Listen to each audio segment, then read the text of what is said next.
ეხლა ყველაზე მნიშვნელოვანია მუდმივი სტაბილური ყინვების დაწყებამდე აუცილებლად უნდა მოირწყას მთელი ბაღი, ყველა მცენარე და განსაკუთრებით ხეხილი.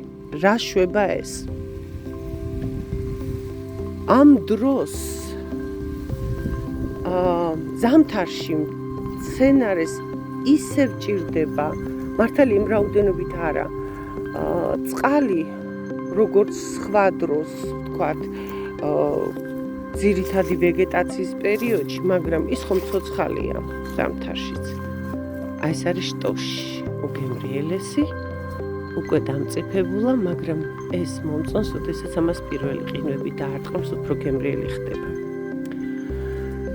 მას ასე, რას ვამბობდი?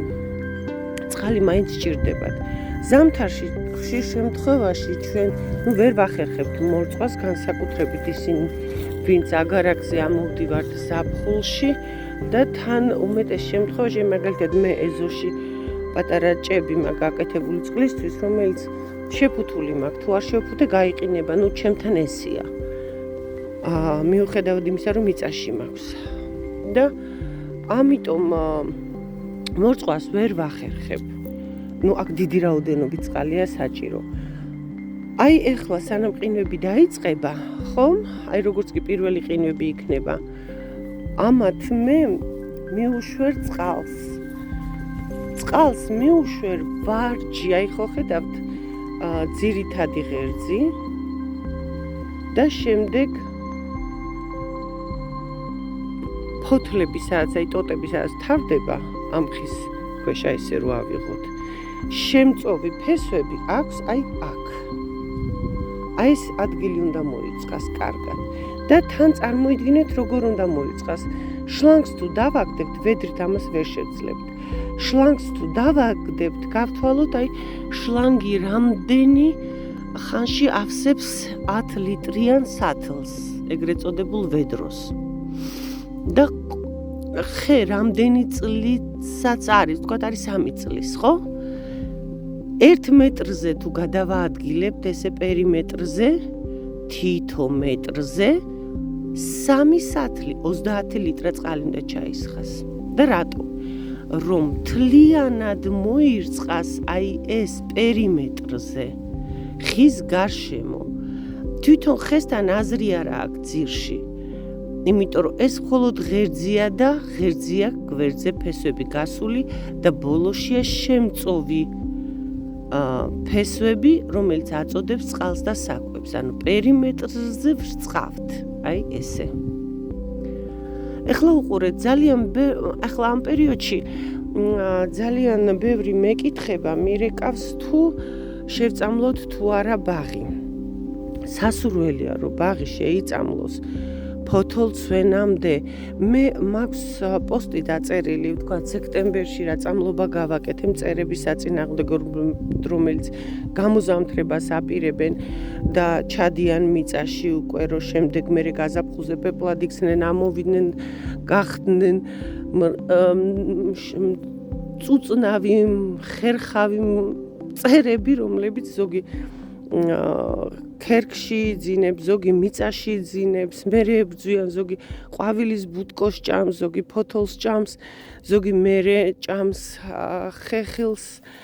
ხილს უკვე. ასე რომ ეს წამლობა უკვე უნდა გაგვეკეთებინა, იმიტომ რომ ეხლა უმეტესობა უკვე ჩავიდა მიწაში, თუმცა არის მწერები, რომელს წინააღმდეგად შეგვიძლია შევწამლოთ. და შემდეგ უნდა შევწამლოთ სოკოზე. შეგვეწამლა აქამდე სოკოზე, სანამ ფოთოლს დაყრიდა, მაგრამ ეხლა შეგვიძლია შევწამლოთ ძალიან ძლიერი შაბიამნის, ეგრეთ წოდებული ბორდოს ხსნარის, ბორდოს ნარევის მაღალპროცენტიანი შემადგენლობით. აი მაგალითად 3 ან 4%-იანი იყიდება 1%-იანი. შესაბამისად ის 1%-იანი რო იხსნება 10 ლიტრაზე, ხო?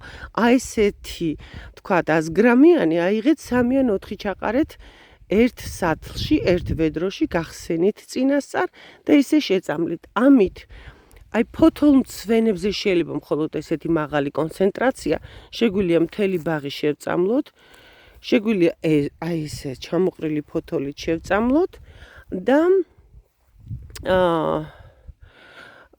პრევენცია გავაკეთოთ, რომ თქვა ეს სოკო არ გავცელდეს, არ გამოიზამთროს მცენარეზე. რა თქმა უნდა, ეს რომელსაც ნაყოფი აქვს, ამას მოვერიდოთ, იმიტომ რომ ეს მაგალითად პირველი ყინვების, როგორც ვიცი, პირველი ყინვების მერე უნდა დავკრიფოთ და ეს. და ნუ არ ჩვენთან არ მოვიწამლოთ. რაც შეეხება აი ამ ფოთოლს, მე არ ვკრებ. იმიტომ რომ მე არ მაქვს, არ ვიღებ, არ ფოცხავ. მე აქ არ მაქვს გაზონი, ჩვეულებრივი მოლია, რაც გარშემო, აქ ჩემთან უაზრობა ესეთი ღია მაქვს მთელი ტერიტორია და აქ მაინც დაითესება ყველა ველური მცენარე და აი ეს ბალახი ეს არ მაწუხებს მე, მაგრამ ვისაც გაზონი გაქვთ, ამის აღების აუცილებლობა ეს უნდა აიღოთ. იმიტომ რომ ეს ჩალპება და გაზონს გაგიფუჭებთ. თუ მოფოცხვა გეზარება და დიდი ტერიტორიაა, ყველაზე ადვილია გაზონის საკრეჭი მანქანები რომ არის, ეგეწოდებული გაზონაკასი, რომელსაც თავისი კალათა აქვს უკან, სადაც აგროვებს ამ ყველაფერს, ხო? ის იმით მოთიბოთ და შემდეგ აი ეს თუ რამე სოკოვანი დაავადება არ ქონდა თქვენს აი ამ ფოთლოვან მცენარებს, ფოთოლმცვენ მცენარებს აიღოთ და კომპოსტში ან თუნდაც ყვავილნარში დაყაროთ, ამით დამულჩავთ ნიადაგს, თქვათ სითბოსაც შეუნარჩუნებთ კარგახანი ნიადაგს და თან ეს კომპოსტად იქცევა, გადაიხსნება. ხო, რას თავარია დამავს და კიდე რატო ვწყავთ? გარდა იმისა, რომ სითხე უნდა მიიღოს და ინარჩუნებს ამ სითხეს. ოი ღმერთო ჩემო, რა დღეში არიან თაგვები შეხედეთ. საჩახია. სხვათაშორის აი ეგ ჩავაგდებ შლანგს. ამათ აქ ისეთი ხრელები და გვირაბები აქვთ გაყვანილი, ყველაზე ადვილად ასე მივა ფესვთან წყალი. და თან გამოვდევნე ცოტა აქედან რა, აი აქ არაფრით არ შეიძლება. ხა ამის დაშვება უკვე თვითონ ხესაც შეეხნე. ხო. მორწყვა რაშიშველის კიდე მცენარის აი ეს ნამყენი ადგილი არ უნდა ჩავიდეს მიწაში. უი დავისვარი. რატო? არის წყალი კაი. მიწა გვიან იყინება, ნაკლებად იყინება, ღრმად არ ჩადის ყინვა. შესაბამისად, მცენარეც შვიდად და ნელა შედის ზამთარში. ეს იყო მსხალი, სხვადასხვა მსხლები ძალიან ლამაზად უკვე აღარ, მაგრამ პირველი მსხლები იცვლიან ფერს შემოდგომაზე და ლამაზები არიან. ეხა ატამი დომინირებს ფერთა სილამაზით.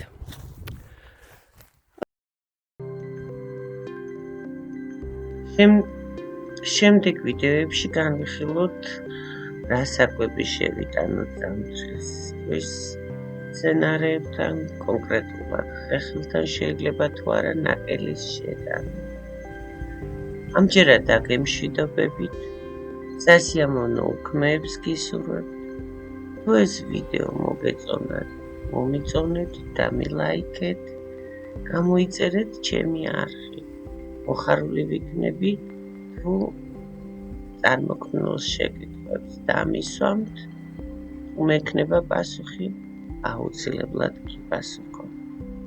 მომავალ შეხვედრამდე.